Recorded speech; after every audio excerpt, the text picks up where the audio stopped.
everyone. Thanks for joining today. I'm so excited to see so many people, and thanks to Megan and Nicole for having me here. Today we're going to be talking about one of my favorite subjects, which is AI, machine learning, and natural language processing. We're going to be lifting the hood and figuring out what exactly is going on under there when I'm using these tools. So, learning outcomes. Today we're going to understand the fundamentals of AI, ML, and NLP, learn the impact of them, and use all that to figure out how to become a productive user. So our outline, we're going to talk about what is AI, then we're going to dive into machine learning and natural language processing, talk about generative AI specifically, and then talk about ethical and practical AI. But first about me, I'm Addie. I am an AI and data science consultant. I have a pretty technical background studying applied statistics, specializing in machine learning and NLP. But now I love helping build AI and data science solutions to empower nonprofits, small businesses, and startups. And I'm also a normal person too. I really like my cats and outdoor activities and playing music. Cool. So let's get started and talk about what is AI. And surprise, y'all are actually answering the question. There's a poll using the QR code, so go on your phones. It's the same QR code as the questions, and I think I need to click something over here to make it live, maybe. Let's see. Y'all may be able to do it on your end to make the poll live. I think I can. Okay. Yes. Oh, okay, yes, thanks. Okay, so anyways, go on there and answer, what is AI to you? Your options are ChatGPT, killer robots, magic, or I don't know, that's why I'm here. If you happen to be an expert and know everything about AI, just raise your hand so I know who's gonna help me out with questions at the end. Like, wave it really big. Okay, no one. All right, what are we seeing coming in on the poll? Okay. Is head-to-head with ChatGPT. Yeah, I can kind of see it. Magic is still winning. You want me to say Magic? Will you all click it? Yes. Oh, I like to hear. Robots. No, not as many killer robots. It's okay. We can be pessimistic if we want to. But yeah, okay. I think magic's still winning. That's cool. Well, today we're going to talk about the magic of the math and statistics that powers what's going on in these cool AI tools. So, let's get to some definitions. The text is kind of small, I apologize, but focus on the graphic. Some people might want to argue with me on exactly how I made this, but too bad I'm up here. So artificial intelligence is the capacity of a computer system to perform tasks associated with human intelligence. So basically machines doing things that people could do as a concept, which is really large and has been around for a long time, as we're about to find out. Machine learning, or ML, these are the statistical algorithms, the models that can learn from data and generalize to unseen data, data that they haven't seen yet, like a neural network model, which we'll dig into in a little bit. Natural language processing. This is computers processing data encoded in natural language. Natural language is language that we as humans made up to communicate with each other, so like text and speech.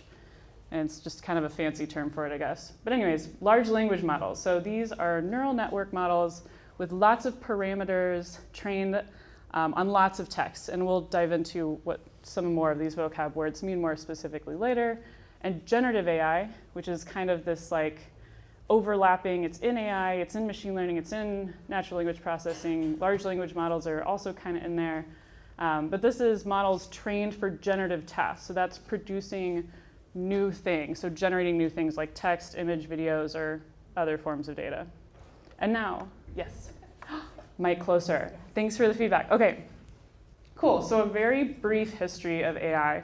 Let's start back in 1805 with the least squares method. Y'all might remember regression from your statistics class. You might have tried to forget that, but we're going to go back to it actually, so get excited. But this is a concept of fitting linear equations to data. So it's about representing data in a mathematical way. So things that we observe in the universe, we're going to describe it using math. And so this is just one example of a concept that's been around for obviously a very long time. Then in 1950, the Turing test This is kind of a concept or a test is first published about. This test determines if a machine can exhibit intelligent behavior of a human in a way where you can't distinguish. So the test is like, you put a curtain down, there's a computer doing something, there's a human doing something, and there's some human judge on the outside.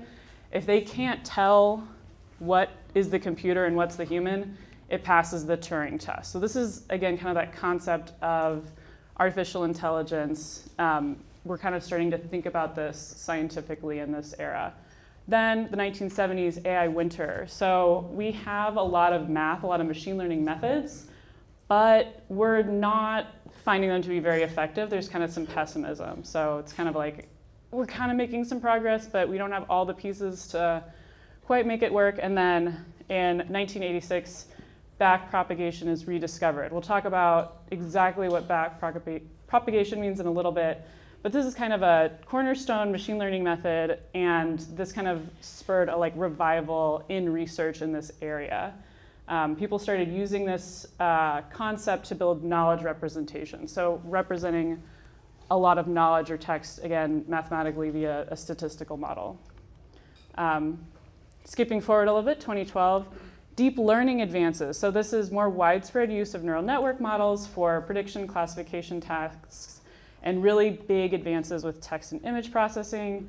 Word2Vec, which is a word model we'll talk about in a little bit, is invented, and Google creates a model that can identify cat videos, which I think is really important, obviously. So then transformer architecture in 2017.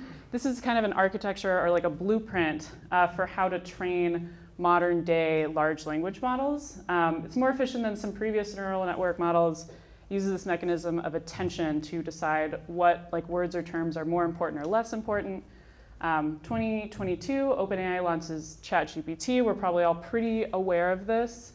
ChatGPT is a generative pre-trained transformer. It's fine-tuned on conversation and chat-like tasks, and it is the fastest growing consumer application to date. It's really started this AI boom. 2024, that's when my cats were born. This is an important event to me, obviously. I had this in as a placeholder, but it's kind of representative that we don't really know what the next big thing is. So much is changing. By the time my presentation is done, parts of it will probably already be irrelevant. So sorry if you're missing it in this exact moment. But yeah, so this is just kind of representing that there's still so much to come and so many new advances are happening every day. So anyways, back to our question, what is AI? There's kind of a magic recipe for it, and has these 3 key ingredients, the ABCs, if you will, of A for algorithms. So these are those machine learning methods to mathematically represent and structure data. B is big data. We need data, and lots of it to more accurately represent reality. Forget n equals 32 from your stats class, and then compute, or just raw computer powers. This is what's actually powering those algorithms to analyze the data and create these really big, cool models that can do awesome things. So let's dive into the details, but take it back to data basics. So just to kind of level set here, let's think about kind of some of these basic data and statistical concepts. We have a sample and we have a population. So a sample is an observed subset of the population. The example here is we weigh 25 house cats and note what color they are. The population here in the red circle is all cats. We're sampling 25 of them, so that's a subset, right? Now let's talk about estimation. So an estimator is the rules or methods to calculate an estimate about the sample. So we build a model to estimate something using the sample we had, and then we go on to inference, where we use estimates that we get from that model to assume things back about the population. So the concept here, we have the population, sample, the model. And so to kind of bring this example home, which is a really stupid example, it's really nonsensical, but I think it kind of illustrates the point. We built our model based on our 25 cat sample, and then we found a random cat on the street, and we weighed it, and we put it into our model, and our model said that the cat was orange. And so that's just obviously we would never do that. But maybe if we were really colorblind, that might be helpful. But we in our heads know that cats' weights and colors don't go together. But you can kind of apply this to anything. We're going to apply it to our generative AI and big AI concepts, but kind of want to do the basics there. But now let's jump into machine learning. So these are models that create a generalized representation of the data that it is trained on. So just like our model there, that's describing how the cat's colors and weights go together. These models describe how all this data relates to each other. And there's a few ways to do it. The first one is supervised, which is where data is labeled. So there are input data that results in some sort of output. And the model learns what sort of inputs lead to what sort of outputs. This is like your email spam filter, which is sometimes good, sometimes bad, right? But this is a machine learning model where it reads your email and it decides, is this email more like spam email or more like a ham email, and then sorts where it should go. There's the unsupervised approach where there's no labels. It's just data, and the answer itself is the representation. So it's those patterns and the structure of the data that are determined by modeling it, by mathematically representing it. And then we have reinforcement learning, and this is a model that's interacting live with dynamic inputs to maximize some sort of reward. Something like a chess bot, which is another form of AI that's been around for a long time. You make a move, the bot looks at the move, looks at your past move, decides what its next move is, and it's optimized to maybe win, or maybe like win against a certain difficulty, so it's trying to maximize that reward in this step-like function. And machine learning models can do a handful of tasks. These are not all the tasks they can do, but one is prediction, what data is coming next in the future, classification, let's break our data into groups or segments, recommendation, what data is like the data before, anomaly detection, what data is not like the other data. So that's the basics. And as our self-driving cat says, more data equals better representation. And here's a little visual to help us see that. So we were talking about our sample population things. Let's pretend that this is our population. We have our red triangles and green squares. And we can see that they're kind of separate. And if you were to split them, you'd probably split them down the middle, right? But we've only observed these ones. And the model got these ones, and it decided that it wanted to split them right here. So this is not actually the optimal split, right? But this is all the data it had to go with, so this is what happens. We can kind of see this difference, sample population, more data, better representation. We can map the data better. Cool, so jumping right into neural networks. These are really complicated mathematical models, but we're gonna break it down hopefully somewhat simply. These models are based on actual biological neural networks, so like neurons and synapses.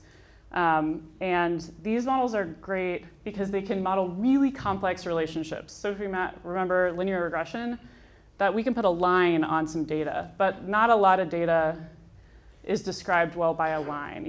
Some data has squiggles, it's got turns, there's curves. So neural networks can kind of model all of those changes and these complex relationships between data. And here's how they're generally set up. We have layers. There's an input layer where the data comes in. There's hidden layers where all the math happens.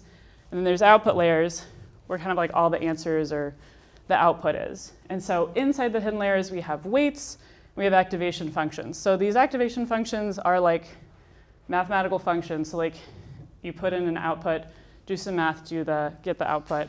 These weights are kind of like weights. They kind of make things bigger or smaller. And so when we fit this to data, that's what we're going to talk about next. OK, so how do we train a neural network? How do we make sure that it represents the data that we're showing it well?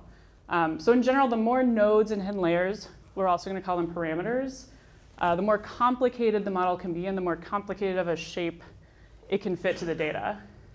So we also say the deeper the network is, because we got more layers, it's getting deeper. So the deeper the learning that's happening. But here's the basic steps. Step one, we determine the architecture. We decide what it's going to look like, how big it is, how many nodes, layers, what's going to be in these activation functions, and then we learn. So we're going to feed data into the model, observe the error, and then adjust the weights and other parameters until that error is minimized and isn't getting any smaller. So we're optimizing the weights, also called tuning the parameters. And we're doing that using back propagation, which I guess I can't say today. But anyways, we talked about that on the timeline. And then the next thing we do is once we've like minimized that error is we test the model on data that it hasn't seen yet to see, can this actually generalize to data outside the sample? Does this represent our population well? And so here is kind of what that might look like visually. We have our little data over here. It goes in, it gets a weight, and right here the weight is making it smaller. Then it goes through the activation function, and there's math, and it gets changed into something else. And then we get to the output, and in this case, it doesn't match the output. It was supposed to be a banana, but it's an apple. It's sad, error, bad. So back propagation, it goes back through the model, and we go back to that weight, and we change it a little bit. And we see, okay, maybe if we make this weight a little bit bigger, then what happens? We go back through the activation function, back through this weight. Look, we're a banana now. And it's a lot better. We're closer to our error. So this is honestly a major simplification, but y'all really don't want to get much deeper than this. But this is kind of how it happens. And so the thing is, like, we're iteratively kind of changing these weights and testing to see how much better or worse they are. And we're doing that a lot of times for a lot of parameters, and that's where that compute power comes in.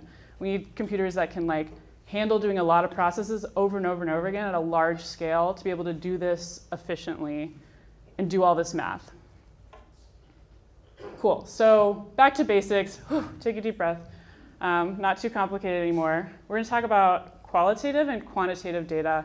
Most of y'all probably already have a concept for this, but qualitative data is data that's kind of describing things, characteristics, observations, words, and stories. Like, what colors are your cat? Mine are gray. What makes them so cute? I mean, I wish I knew. There's so many things. And how do I feel about how stinky their litter box is right now? Like, I'm not super happy about it, but you know. Anyways, on the other end, we have measurement data or quantitative data. So we can think numbers, frequencies. How many cats do I have? 2. How much do they weigh? 7 pounds and 14 pounds, which is a big difference. And on a scale from 1 to 10, how stinky is the litter box? Realistically, it's probably like a 3, which it could be better. I don't know. Anyways, well, when I left, that's why I'm like, I don't know what's happening right now. Yeah, I don't have the live update. But anyways, we're going to use that to jump into natural language processing. So as our reading cat said, language as data. So kind of all the concepts we were talking about before, but we're going to be applying that to that qualitative data, to the text and words and speeches and transcripts. And so there's a lot of things that we can do with that, some tasks. I'm just going to list them out here. So OCR, optical character recognition, is turning a picture of text into digital text. So when you scan your like PDF into Adobe and then you can like highlight and copy and paste the words, that's OCR. And we've had that for a while. Speech to text. I actually practiced giving this talk today using speech to text so that I could summarize it and take out all the cringe parts, which we'll see if that worked. Y'all can judge. Translation, we can go from different languages. Sentiment analysis, this is determining the emotional intent behind text mathematically, which is something that's really cool and a space that's really growing. When I first started in NLP, we were doing some pretty basic models where we're like, okay, this word gets a happy score of 1, and this word gets a happy score of 2. And we're going to add up all the words and find a total happy score. Now we have gigantic, cool transformer models that do it in a much more sophisticated way. We have topic modeling. This is a cool one where we break text into topics and we can label those topics. This is an unsupervised method, if y'all remember back there, where we let the text or the data tell us its story and its patterns. Summarization, question answering, y'all are probably familiar with these features from tools like ChatGPT and other generative models, and then text to image and video, that's very self-explanatory. But what's really good about NLP is that we have huge breakthroughs enabled by machine learning. And again, like I was mentioning, as I've been working in NLP, I've kind of worked in its almost like pre-ML space to now the ML space, and man, it's so much better. We can do so much more stuff. It's awesome. But the first concept is word embeddings. So this is mathematically representing a corpus or a bunch of words or language to capture their relationship between each other and to capture the context. And then transformer models, which we've kind of mentioned a few times before. These are deep learning models that take a word embedding and then add attention to it, which is this concept of what things are more or less important. So like an example is ChatGPT. Now let's jump into more on word embeddings. We're going to talk through a model called Word2Vec. This is one of the first, I guess, maybe, yeah, one of the first word embedding models. But it's a large language model that assigns words, or we're going to start calling them tokens now in official NLP language, to a high-dimensional vector representation, which I'll explain in a second. But basically, we're representing those relationships between the words and the context. So we're turning the words into numbers so that we can do all the machine learning and math on them. And eventually, we're going to turn them back to words, as y'all know. So step one, we break up our text into tokens or chunks of text. This could be words, multiple words, phrases, sentences, paragraphs. It's not just individual words like, sometimes we have two words that go together like context window, which is the next thing that we do. We look at what's called a context window, where we look at some of those tokens in order next to each other. So our example here, my cat is very cute. We've broken it up into tokens of my cat is very cute, exclamation point.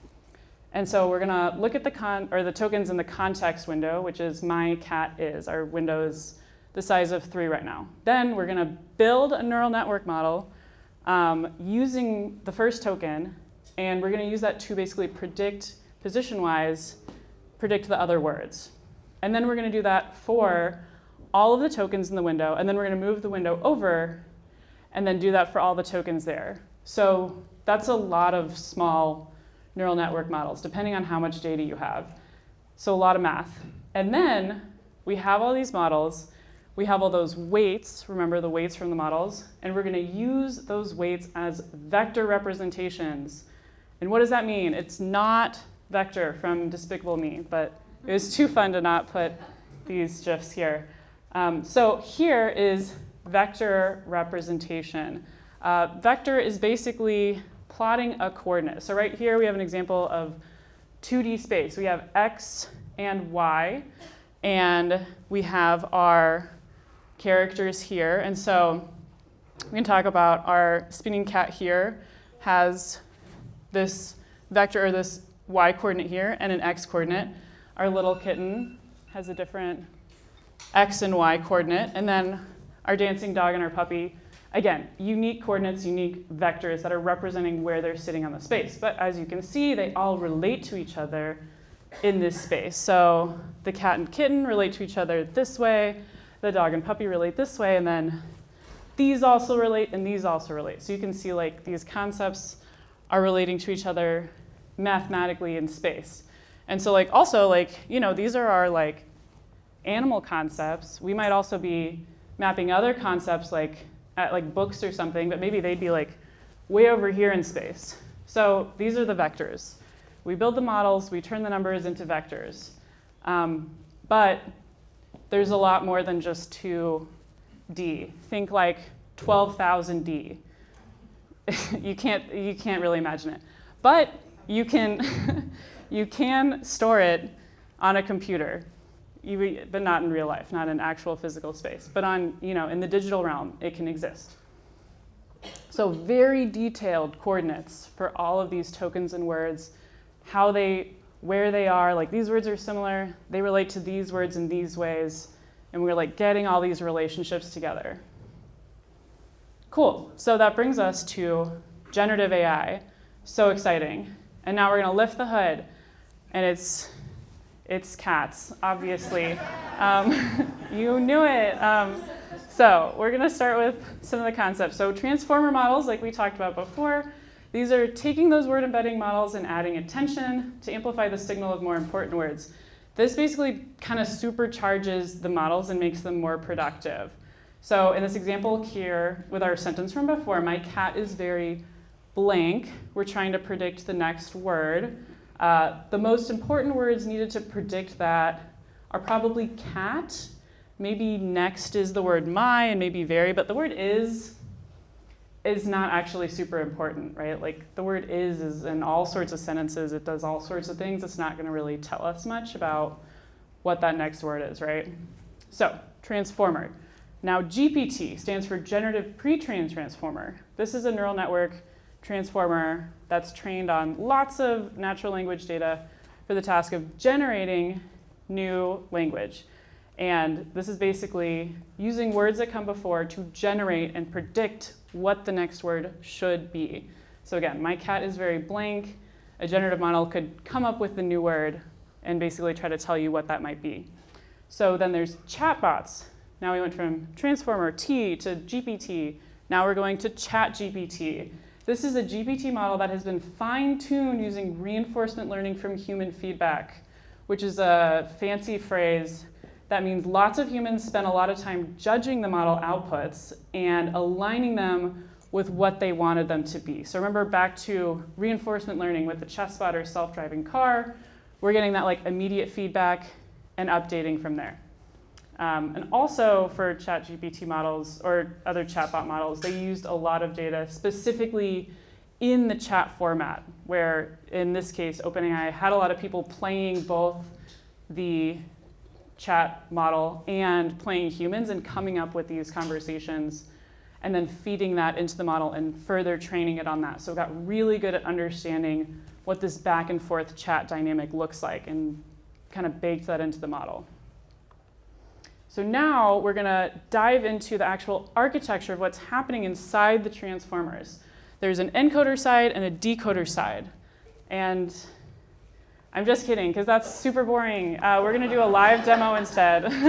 So I got this idea from Jordan. Thank you. I don't know if, there you are. Thanks. And he said I could steal this idea, so it's totally cool. So I basically went into Perplexity and asked, can you predict the next word in this sentence? Give me the top 10 candidate words based on your model and the probabilities assigned to each one. Here's my sentence. So it said, my cat is meowing at me. I think she's trying to say blank. So Perplexity came back and said, if you can see it here, here are the words that I predict are going to be coming up next. Top one was something. Then we had hello, hi, hungry, please. These are all cool. We can see the probability of 28% for something. So like, not that high of a probability. But again, like that was kind of an ambiguous sentence, right? But basically this is illustrating like transformer model is taking your input and predicting what's going to be coming next based on all of the data that it was trained on in the past. So I did another example. This one is like a little bit more serious here. And I said, can you do the same exercise with the new sentences? The Federal Reserve should decide to make interest rates blank. I used to work at the Federal Reserve, so I can do this in my example. And here is what it said. Here's our ranking. First is higher, then lower, then rise, then fall, then stable and unchanged. And this is really interesting. We can look at the probabilities too. So like higher and lower had, again, not super high probabilities. They're pretty similar, but higher was the higher probability. And then stable and unchanged were like way down here with 7 and 6%. If you're following the news, the Federal Reserve actually did just leave interest rates unchanged. But this is interesting because, you know, first of all, like Perplexity is just a model. It doesn't know what the Federal Reserve should do, but it's just predicting what the next word is because that's what it's trained to do. And for some reason, we don't know why, higher is more likely there. And maybe we could think of reasons why that is. Like maybe when the Fed makes interest rates higher, there's more press and more news and more digital language out there than when it lowers them, or certainly more than like when it leaves them stable or unchanged. So, you know, taking that all into context, then when at the Federal Reserve is typing into Perplexity, should we make the rates higher or lower? Yeah, I hope not. I don't think they are. But yeah, so it's like when we're trying to derive meaning from this, it's kind of tough because we have to conceptualize that like there's not really like meaning or like intelligence or learning, quote unquote, but we're kind of getting all this knowledge from all the data that it has taken in. And this is taking in like digital text and language, and it's not taking in things that like we know in our heads and stories that we're being told or perspectives that we're bringing. So this is kind of my little illustrative example of how it's working in real life. Okay, back to the slideshow. Let's talk about the scale of generative AI. So I've kind of been like hinting at this, but the scale is big and massive and growing exponentially. And here is my really useless graph that kind of shows you how rapidly it's moving. But this is just graphing tokens that are used to train transformer models. So BERT is a model that Google made in 2018, and this was kind of one of the seminal transformer models. They're used in a lot of things and a lot of natural language processing and AI things, the tools that are around today. It was trained on 3.3 billion tokens, which doesn't even show up on the graph right now.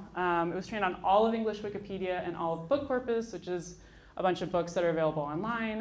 It had 110 million parameters. So remember thinking about those weights and nodes. In our example, I think we maybe had like 20, 110 million, and it used a lot of computers. Well, so this, 1,024 GPUs for training currently used a little bit more than that when it was first built. But then, as you can see, going down the list, GPT 3.5 and DeepSeek, lots more parameters, lots more tokens, lots more vectors. We're thinking about vector space. This is where I'm pulling my 12,000 vectors from GPT 3.5. And also the cost, very expensive. It costs a lot of money to power a lot of computers for a long time to train these models. I put DeepSeek on here because you can see that the vector is actually smaller. They're trying to create a smaller, less complex model and using less resources to do it. They used more tokens. Again, in context, they used both English and Chinese tokens. So it's interesting. So you can see that these big tech companies are kind of playing around with the size of these models and trying to tune and see how they can get optimal results, but maybe not be using as much energy or cost or parameters. So putting it all together, generative AI, I like to describe it this way in the octopus analogy. So there's an octopus. Under the ocean, it found a telegram wire, and there are two people that are sending messages in Morse code back and forth across this wire. The octopus starts to listen to those dots and dashes, and don't think too hard about how it's doing that. Just stay with me. But it listens, and it learns the patterns. It learns the dots. It learns the dashes.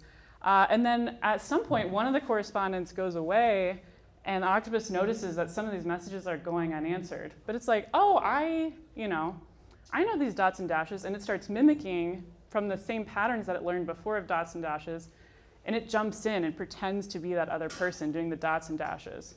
So I think this does a good job of illustrating that, like, again, all of our language, all of our text is getting turned into a lot of numbers. There's a lot of math happening.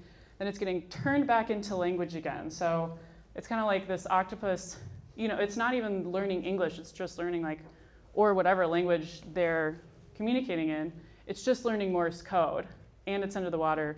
And it doesn't have any concept for who's communicating, where they live, what are they talking about. They could be talking about war or their cats or you don't know. We're just kind of learning these patterns, and that's what's happening inside the model. So it's good to just understand that context and take it with with a grain of sand, ocean. You get it. Okay. Cool.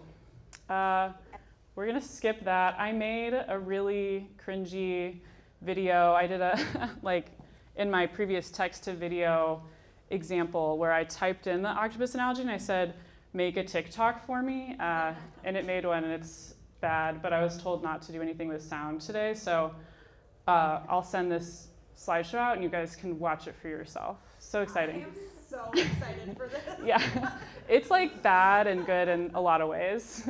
That describes TikTok. Yes. Yeah, so let's move on. Ethical and practical AI.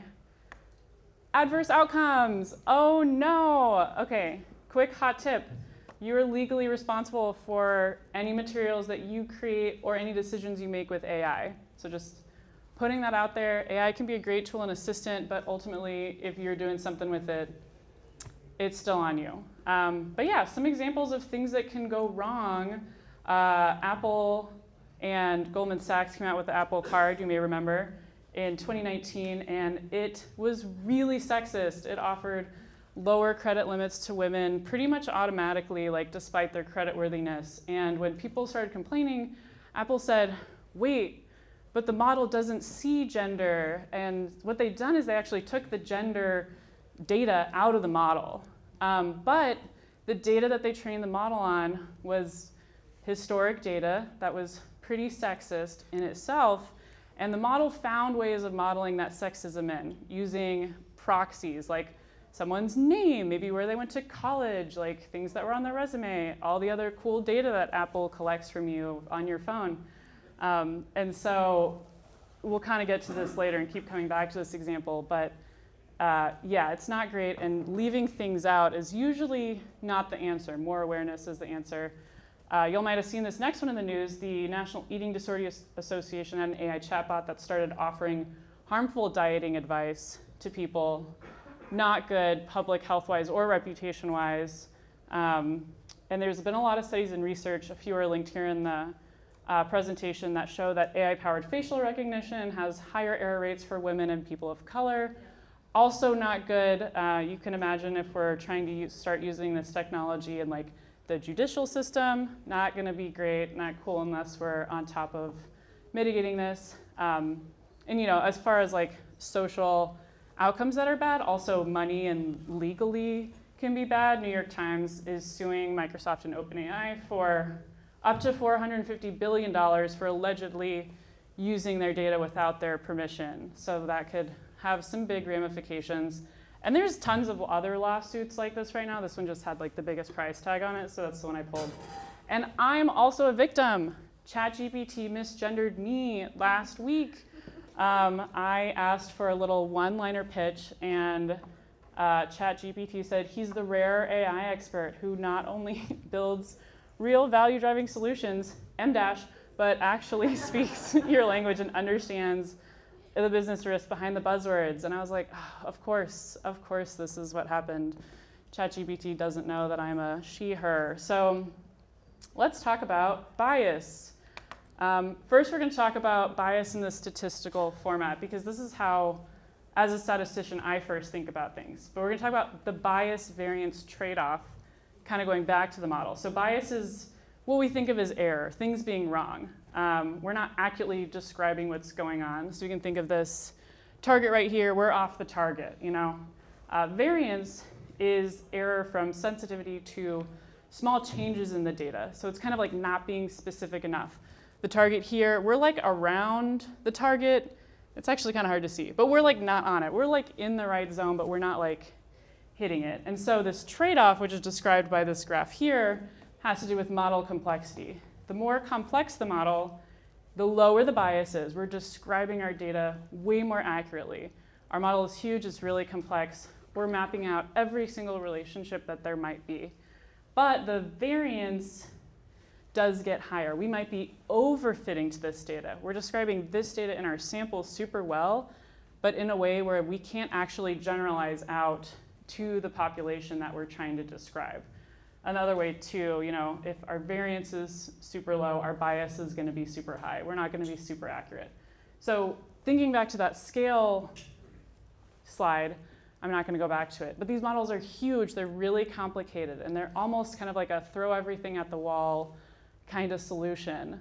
And so they're highly complex, and they're definitely more on this high model complexity side, which means this is confusing because it's like low bias, which it's describing the data it sees really well, but that data might have its own bias in it. So these models are developed at such a large scale, we're baking in this bias pretty much at every step. And so this is something for us to be really aware of. We have data bias, development bias, and interaction bias. So data bias, garbage in, garbage out, like our Apple Card example. If we feed the model really sexist data, it's going to give us really sexist decisions. So power is not equally distributed, and we need to ask questions like, who is collecting this data? Who paid for it? Why is it being collected? And what did we leave out? What's not being collected? And so these models will just perpetuate biases in data that are fed into it. Development bias. This is kind of a broad thing, but all the parts of designing the solution, like who's designing it, who's paying for it, and who's evaluating the outputs, who's deciding whether this is sounding good or sounding bad. Going back to when we were talking about ChatGPT, they're fine-tuning it on the human feedback. So there's people who are sitting there being like, is this a good output or a bad output? Like, who are those people and what are their viewpoints that they're bringing into how we're designing the solution? So considerations like fairness, equity, and disparate impact really need to be in place all during the development stage. And then there's interaction bias, which kind of leads us to us as people, as users, as interactive people, and great groups and communities like AI Portland that bring people together to talk about and think about these issues. So being aware of our context, our implicit bias, as well as our representation in using these models. As we use them, it's collecting data on us and using it to train forward. So that's where representation really matters there. Also, as we're probably aware, when model predictions are feeding back into what they're doing, we can create a lot of like feedback cycles, which can again perpetuate bias. You can think of your like the Facebook recommendation algorithms for those relatives you really don't like to talk to. You know, it's just like feeding all the negativity or whatever into the machine. Cool, privacy. We always have to talk about this.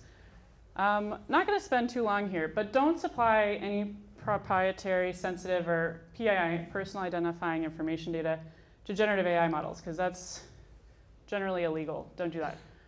Next, only supply strategic, internal, or like non-public data with training mode off. Again, these are awesome, great tools, but if you're using sensitive data, maybe trade secrets, you can go ahead and turn off the training mode, and ChatGPT apparently will not use the data that you're putting in when retraining the models. So you're saying you can't own that data anymore.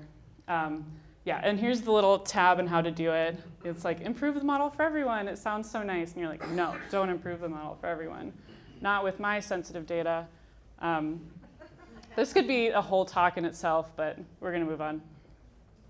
Environmental impact. This is always a question I get with or without this slide in. But here we got a lot of details.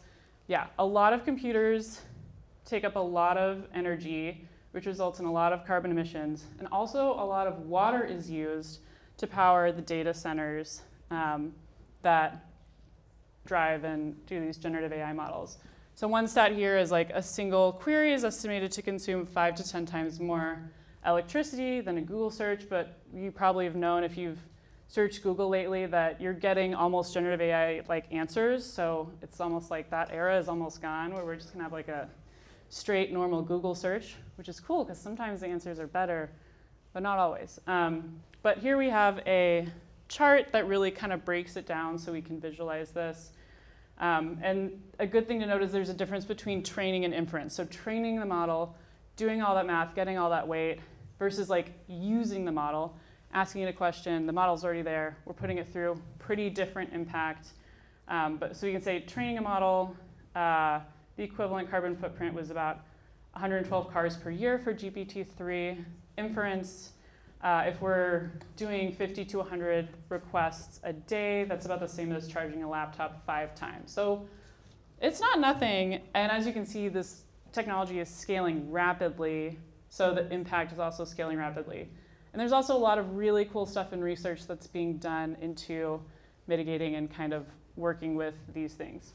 But definitely consideration, that kind of brings us to our next point of like, how do we use these tools in a way that's both helping us in our productivity, but not being super wasteful. So we're gonna talk about prompt generation, everyone's favorite topic. I love this GIF because someone obviously wrote a really great prompt to get this to happen.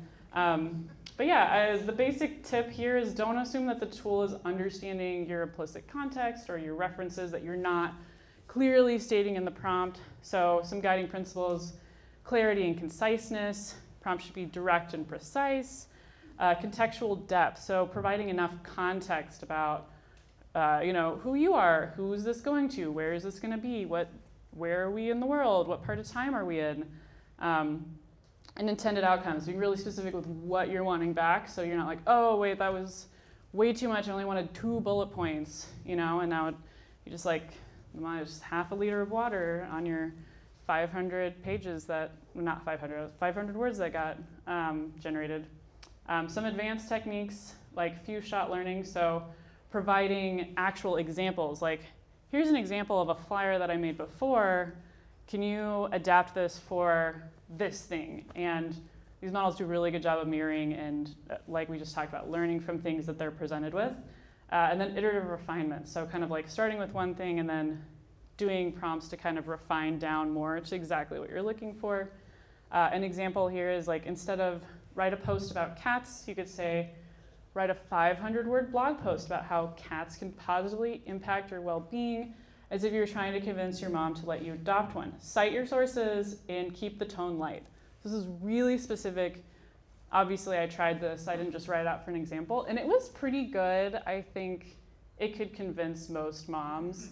And the sources were really good, too. I was honestly impressed with some of these articles on cat ownership. I mean, not what they said, but like that there was so much research done in this space. But yeah, so now here's kind of a wrap-up slide. This is super, super general, but just kind of talking back all the information. Some strengths and weaknesses for Meow, because this technology is advancing every day.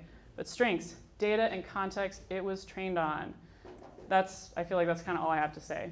But tasks it was trained for, things like revision, summarization, automating our repeatable tasks.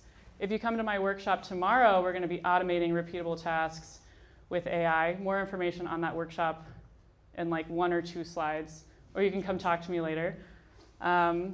Generating starting points for brainstorming, super specific use cases with context. Think like custom models, custom solutions.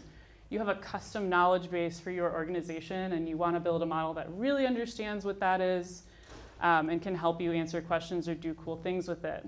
Things like research. Weaknesses, empathy and compassion, critical thinking, judgment, super complex problem solving, adaptability, innovation, creativity. These are all things that really make us human and are a little tough for our generative AI friends for the moment. We're getting better at this all the time. But the big weakness are tasks it was not trained on, and context and data it was not trained on. So things that are kind of like outside the purview are not going to do well. And people that are like daily users of these tools have probably already understand that. Awesome. So further reading, I have a lot of links here to some great books, a little bit more about data ethics and bias.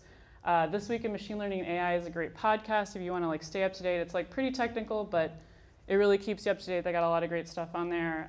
If you want to go more into math, the Illustrated Guide to Machine Learning, which I brought with me. It happened to be in my backpack. I love this book. If you want to learn more about more of the math that's happening, and then some books on NLP, speech and language processing, and natural language processing with Python, if you're wanting to dig into the coding side of things. That's it. You can contact me. So here's my website, upcoming events, my LinkedIn. If you're a nonprofit, small business, or startup leader and you want to talk about some consulting stuff, if you want me to speak at your next event based on this, you can also contact me. Or if you want to talk about a cool AI project idea, please reach out. All right. We have questions. Questions? We don't. Thank you, Addie.